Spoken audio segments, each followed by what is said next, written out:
মৰমৰ ছাত্ৰ-ছাত্ৰীসকল, আজিৰ ভিডিঅ'টোৰ জৰিয়তে দশম শ্ৰেণীৰ সমাজ বিজ্ঞানৰ ইতিহাসৰ প্ৰথম পাঠটিৰ পৰা মেট্ৰিক পৰীক্ষাৰ বাবে অতি গুৰুত্বপূৰ্ণ কেইটামান প্ৰশ্ন উত্তৰ লৈ আহিছোঁ। তেন্তে ব'লা আমি ভিডিঅ'টো আলোচনা কৰোঁ।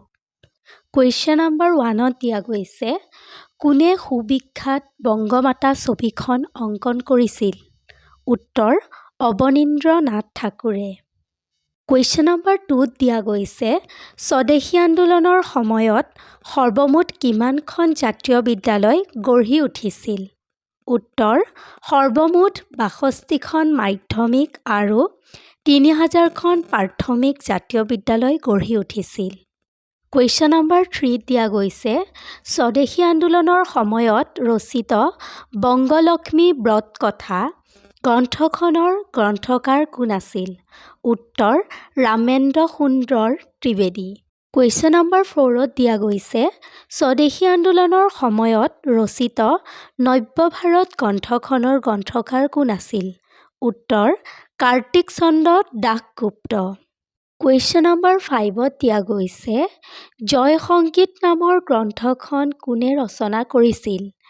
উত্তৰ, প্ৰমথ নাথ ৰায়চৌধুৰীয়ে। কুৱেশ্যন নম্বৰ 6ত দিয়া গৈছে, ভাৰতীয় জাতীয়তাবাদৰ প্ৰাণকেন্দ্ৰ বুলি কোন ঠাইক অভিহিত কৰা হয়? উত্তৰ, বংগদেশক।